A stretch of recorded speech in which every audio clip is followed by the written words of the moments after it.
Let's talk Merrimack. I'm your host for today, Ashley DePro. And let's see a little bit about me. I do something different every time. I'm a loud and opinionated resident of this town, which I love. And I just recently got my first 3D printer and I've really enjoyed using it. Been making some fidgets and some little tiny dragons and my kids keep stealing them. But that's beside the point. I'm here today with Heath Howard, who is one of the candidates for the CD1 seat that Chris Pappas is vacating next term. And just to lay the groundwork, the goal of the show is typically to inform the residents of Merrimack what's going on, how you can get involved in your community. But today's talk is part of our candidates Conversations with Candidates series. I forget the exact name of it, but anyway, welcome Heath. Thanks for joining us, and let's jump right in.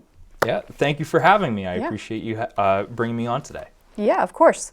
So to start us off, could you introduce yourself, give some reasons why you're running, maybe some things you hope to do, and past accomplishments, anything that you feel is important to the voters? For sure. I mean, I got involved in politics when I was 15 years old. I suffered a severe back injury. I had a L4 burst fracture.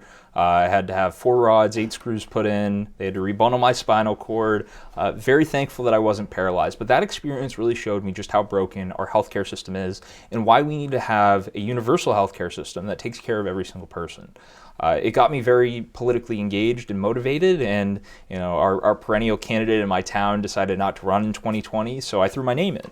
And I ended up winning election in 2022. I won re-election in 2024, and this is a Republican-leaning district. It's one where they voted for Governor Ayotte, they voted for Governor Sununu, my town voted for Trump. But I was able to reach out to people, independents, Democrats, Republicans, people who would prefer to stay on the couch. And I was able to connect with them and actually provide a vision as to how we're going to move forward. And I think that's very important when we're thinking about what we need going into 2026, into 2028, and the future of this country. And there's so much that we need to be talking about, how we can actually bridge a number of these gaps, make sure that we can bring this country back together, but also making sure that we are standing on values that actually will benefit the American public. And that's something where I'm very proud of, the fact that I was the first union-endorsed candidate in this race. I have the support of nearly 40 state reps and other local elected officials. And despite being 25 and younger than some of my opponent's kids, I have more experience as an elected official than any other candidate in this race, which I think is very valuable going into this election. Wow. Just made me think, something you said was interesting to me, this happened to me, so that made me realize that there's a gap, and your cause back then was universal health care. Would you still say it's your number one priority, or? Yep. Okay, yes, cool. Healthcare is by far my number one priority. I mean, I think that when we're thinking about the issues that are coming into the 2026 election, affordability is top of mind for a lot of people. But healthcare plays into the affordability situation a lot, because a lot of our own income is going to healthcare and covering those costs. I mean, the United States, we spend $4.9 trillion on healthcare every single year. If we went on to a Medicare for All program, that would save us $1.4 trillion. We're talking $3.5 trillion estimated, per year. And, $1.4 trillion is a lot of money. I mean, that is, not a small chunk of change. But when we're thinking about what we could do with that $1.4 trillion, that's $1.4 trillion in your wallet. That's $1.4 trillion in your pocket.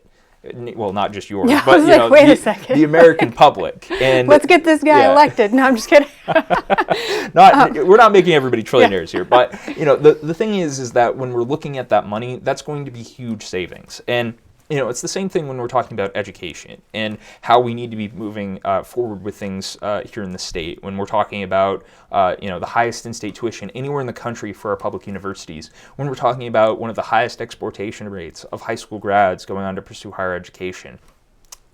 it's all of these factors, playing into one another, where it's causing a lot of cost of living increases to go up here. And we know when we have an educated citizenry that those cost of living costs, they go down. And people are able to afford things. I mean, I've talked to a number of people across the state, and they tell me every time, that like they need a plumber per se. Somebody needed to come fix my pipes, and they're all the way down from Massachusetts, because we don't have enough people in the trades going through those apprenticeship programs here in New Hampshire. Mm-hmm. And part of that is, we just had, statistics come out where we passed Maine as the oldest state in the country. I mean, our young people are leaving, and that's going to leave a huge bill for our aging population. I mean, we have a lot of people going into retirement here, and they're not being replaced in terms of the workforce. And we need to be thinking about how we can get young people to come into our workforce, stay here, how we can get businesses to come here. Because when we're looking at, the education side of things, when we're looking at the housing side of things too, because that's the other big factor. I mean, housing is so expensive here in the state, and part of it is we have private equity firms coming in, buying up a lot of these single-family houses, pushing, young families out of the market. And businesses, they look at this and they say, why would I want to come to New Hampshire? I mean, MSNBC's had us ranked 46th in the country for business development. And I mean, we've got bills in the legislature right now to lower the business and enterprise tax, for instance. We're trying to make it cozier for them to come here. Yet, when we're looking at the reasons why they don't want to come here, it all comes down to the fact that people are leaving and they're not coming back. And this is going to be very problematic for our aging population too, because when they get stuck on fixed income, when they're taking in Social Security, those property taxes that we're seeing go up and up and up are going to be paid for by that population where they're not necessarily having an active income source. And that's going to be very problematic for their wallets and for our state as a whole.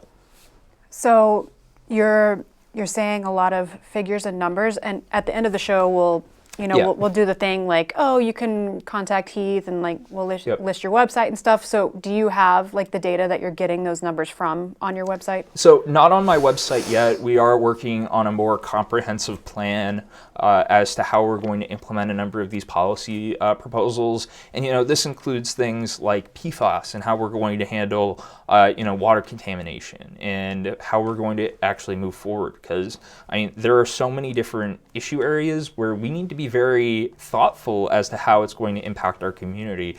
And we need to be thinking about that very actively. And so those three issues are three of my biggest issues. I mean, the fourth big one is raising the minimum wage. I think that those are the four big issues that we need to be talking about, come this upcoming election. But there are a lot more that are very much local issues that need to be talked about as well, where the federal government has a lot of sway. And we can definitely, use our positions as members of Congress, as elected officials, to really pressure those things to happen. And that's something where I've been trying to think about, exactly how we can implement these things. But, in terms of the numbers that I cited, there are a number of studies that are very readily available. I believe 3.5 trillion for Medicare for All is actually on the high side of a lot of the figures that have been produced. But 4.9 trillion in total healthcare spending has been a pretty consistent figure that you can find in multiple different places. Okay, cool. I'm going to use my reference sheet here.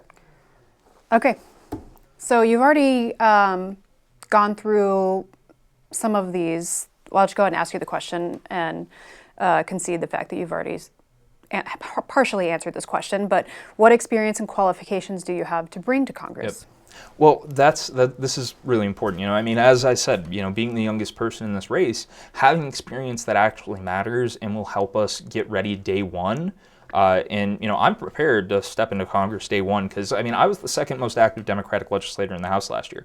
I was the second most effective Democratic legislator in the House last year as well. I had 28 of my bills passed our chamber. I had 7 signed by the governor last year alone. And I'm very proud of what I've been able to accomplish. because this is all in a Republican trifecta, and as a Democrat, it's never easy to get things across the finish line when you have to deal with a Republican governor, a Republican Senate, and a Republican House. And so I've worked across the aisle many times to make sure that we could actually push for a number of these things to actually get done. We're talking in terms of getting things through the House, things like cannabis legalization. I had a number of bills signed by the governor related to disability rights and disability housing, to special education processes, and there are a number of things where we have to think very cleverly as to how we can get things across the aisle and deliver it in a way where it makes sense to the people that we're talking to, and that's something that I've been very effective at. And this also goes back to, winning in a Republican district and what I've done in the New Hampshire legislature. And that I think is, very much, a fact that, I'm willing to talk to anybody. I'm willing to hear out whatever any individual has to say, because it matters that you're represented and that people actually hear, and your elected officials hear, what you have to say. Because if we're not hearing what your opinions are, then we're just making guesses.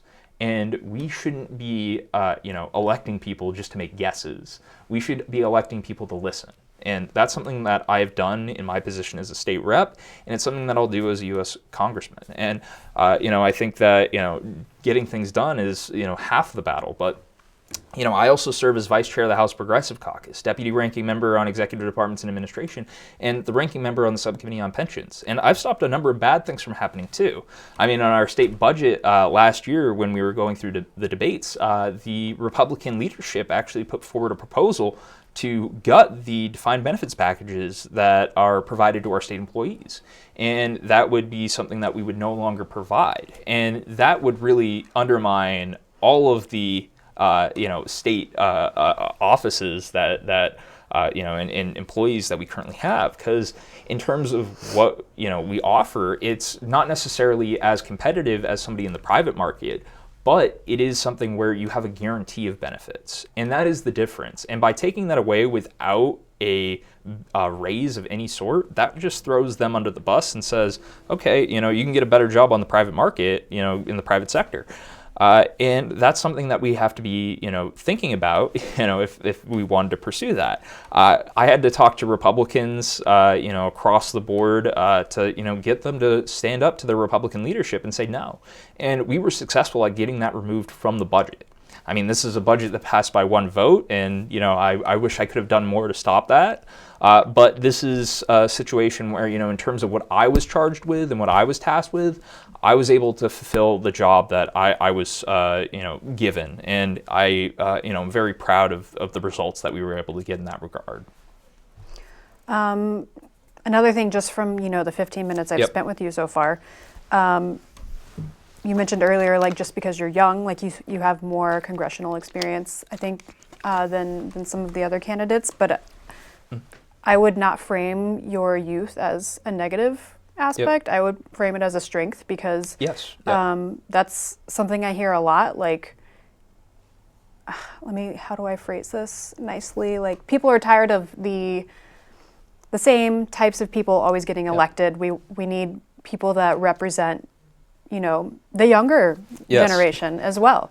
So. And I agree. It's a strength to have my youth, but it's also the fact that I've had people call me naive, and I will say I'll be honest, I'm probably a little bit naive, but we need a little bit of naivety right now, because if we go in expecting the same thing to happen in Washington, then we're not going to see any difference. We're not going to see any change, and that right now is not acceptable. We need to be thinking about how this country has been going for the past 8 years. Well, yeah, if you're naive, then they're rigid and inflexible. Well, exactly. And, that's where we have to, stand up and say, this is not a good way of governing. We need people to go in with a different mindset, with a different attitude and work ethic. And that's what I've done in the New Hampshire legislature. And being the largest state legislature anywhere in the country, it's very comparable to, the 435 members of Congress, dealing with 400 members of the House. So, it's very much a similar situation where you have to find the votes, and, you have to talk to people, people that you would never think that you would work with, and have conversations with them, because you need to figure out where you can actually find those people who might be willing to flip. And the only way that you're going to do that is by having a conversation with them. And we have too many people. Not by posting on the town forum and complaining about stuff? No. Yeah. But, that's where, in the legislature, we need people to be far more open about the types of conversations that they're having. If, there are a lot of people in the state legislature where if you don't have an R next to your name, can't talk to you. If you don't have a D next to your name, can't talk to you. And it's like, that doesn't do anybody any good. No. It just makes things more toxic, more partisan, and we need to break down those barriers. And that's one thing that I've been, highlighting on not just my campaign for the 1st Congressional District, but also, my state house races. And that's partially why I've been able to win in such a competitive district. Nice. I'm excited to see what's next. So another off-topic question. So do you see, if you win in November, do you see yourself as more of like one of the loud, like outspoken, like even, well, we don't know what the situation will be like come November, but there have been a few representatives, members of Congress and senators who have, stayed loud. Yes. Yeah. No matter what's happened. Do you foresee yourself as being something like that, or trying to work behind the scenes and get things done? Like, I'm just curious on your perspective. Well, I mean, I have done a very good job of working behind the scenes, I will say, kind of more so in the state legislature. And, that's very effective at getting things done. Being a vocal, voice, I think is also very important. I mean, it doesn't matter whether we're talking about Donald Trump or Senator Shaheen. I've called out both. I mean, a number of months ago at a Democratic dinner, for instance, Senator Shaheen was, touting her accomplishments and, reopening the government. When, and being a member of the disability community, I found that vote very harmful because, people that I know are, potentially going to lose their lives because of this vote. And I don't say that lightly. I mean, there are people who, without those ACA subsidies, are not going to be able to pay for health care. And I called her out. She said that nobody has done more for the ACA than Senator Hassan and herself. And I, was very much betrayed by that vote. And I said, no, then why did you vote for it? And I think that it's a very valid question, especially as, we have had, people pass away from, lack of access because their healthcare prices have doubled or tripled. And this is something that obviously is very near and dear to my heart. And it doesn't matter whether it's a Republican or a Democrat, but I'm going to call them out. And I will be making sure that our constituents' voices are heard. Thank you. Let's see, which one should I pick next? I'm going to go with the one that's more local to Merrimack. So a major issue for residents of Merrimack is the cost of living, especially with increases in property taxes. So what role do you see the federal government having in bringing financial relief to our families, seniors, and young people, no matter how few there may be, just starting out? Yeah, for sure. I mean, this comes down to healthcare, as we've already talked about. It comes down to education costs, which here at the state level, I mean, I have been, advocating, and I sponsored legislation, for instance, HB 603, to increase special education adequacy funding, and we need to increase general education adequacy funding because the state has failed to fulfill its responsibility, its constitutional responsibility for the past 30 years. Going back to the Claremont decision, where we should be funding 50% of school funding for all districts. And that's not something that we're doing. And by downshifting a lot of these costs and by eliminating a lot of our revenues, we've only made that situation worse. And now we're dipping into our rainy day fund right now. And that's a huge concern for New Hampshire, as we have so many schools that are in desperate need of these resources at this current moment. And I will say, in terms of what the federal government can do, yes, we can make action to, push for additional education funding to make sure that we are funding our schools to an adequate level, regardless of what the state of New Hampshire is doing. And I think that that's very important. Obviously, that's a very expensive bill. And the question is, how do you pay for it? And that's the question that everybody always asks. How do you pay for it? And the thing is that, when we're talking about healthcare, that's something that we're already paying for. That's something that we're paying for more than anybody else. When we're talking about education, there are huge returns. When we invest in education, we will see that come back to us in the future. And that's something where we know this because when we look at an economy that is actually, full of different types of jobs and occupations, it opens up a number of different economic sectors that can actually be used to grow our economy further. And that's something where if we don't necessarily have as educated a population, we're not able to necessarily have as many industries, to have as many different opportunities pop up. And when we're talking about the way that things are kind of set up now, when we're looking at education funding especially, that is something where, we haven't necessarily put in enough money to things like trade schools. I think that we need to have universal free trade schools, and we need to be pushing that super hard because when we're talking about the impact that AI has on the job market right now, we're seeing a lot of people lose their jobs. I mean, when I was going into college, people were saying, go into software engineering, there will be so many jobs, computer science, you'll have, whatever job you want. And now a lot of those people who were told that are now in a very overly saturated job market and being pushed out by AI. Yep. The thing is that it's my trade. I'm a software so engineer. yes, yeah. But I'm a more senior one, so Yeah. I'm, Yeah. it's more so like the recent grads, Exactly. and juniors. So Yeah. um, But that's where we need to have trade schools pushing people towards things like plumbers, electricians, carpenters, because you're never going to have an AI replace a pipe. That's not going to happen.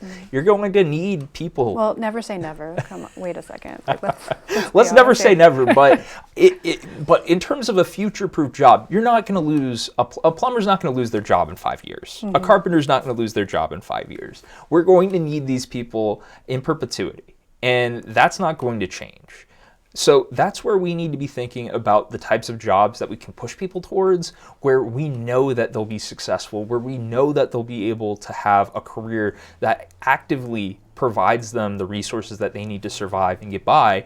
And on top of that, make sure that we are pushing them towards a position that isn't going to be non-existent, essentially, by the time that they finish up with their schooling.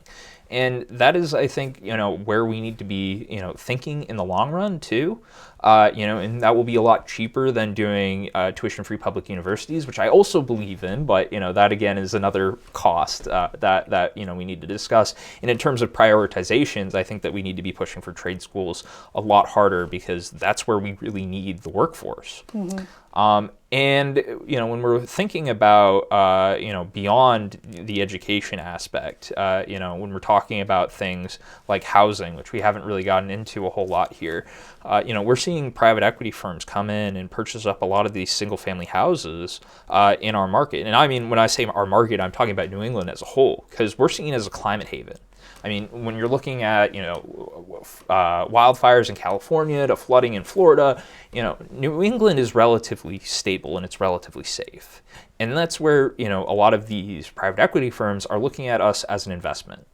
So they're doing this across the entire region, paying $100,000 per se over asking price on a home where, you or I can't compete with that because where are we going to come up with an extra $100,000?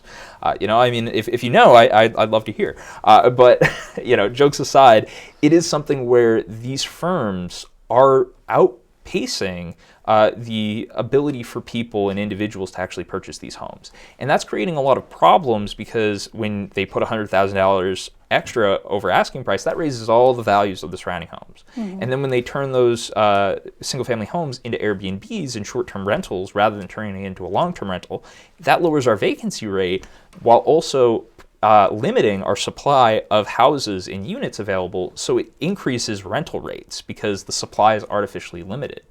And this is what we're seeing across the board with, New England and a lot of the housing issues that we see, because we have enough housing to actually house every single unhoused person in this country. We have, a lot of discussions about building in the state legislature. We never talk about who's buying it. And that's where we need to, state very clearly that single-family houses should be, for, as the name intends, single families. Individuals should be the ones buying these homes, not corporations.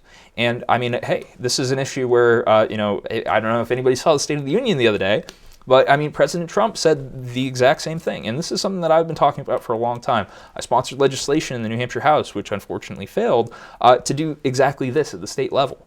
And so this is something where we have bipartisan cooperation on this, though, at the federal level. And I'm more than willing to work with Republicans and President Trump to make that happen. Good for you, because I couldn't do it. Sorry. That was a really nice rabbit hole that started out with property taxes and went down public fund or education funding, and then cost of living. So that was great. I also want to hammer down people shouldn't need 50-year mortgages to buy a single family house either. We are almost out of time, so I wanted to do some really fast fire questions. Mm-hmm. Do you like dogs or cats? Dogs. What do you have a dog? Yes. What's his or her name? Sadie. What kind of dog? She's a shelter rescue. Oh, a mutt. Yeah. Do you know what kind of mutt she is? She's got some golden retriever in her, I think. Maybe some Rhodesian Ridgeback. Okay. She's a character, though. I bet she's a good girl. Oh, she's a very good girl, yes. And then lastly, favorite movie? Yeah, Better Off Dead. Oh, really? Yes. My kids and my husband love watching that movie. It's a great movie. It's a great movie. It's a winter movie for us. Oh, yes, it is. And, I will say, that is a classic. And, I love John Cusack.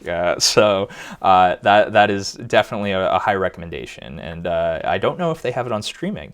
No, we have to watch it on DVD. See, yeah.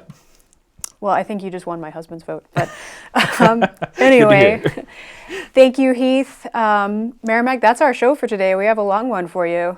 Oh, gosh, don't say that's what she said.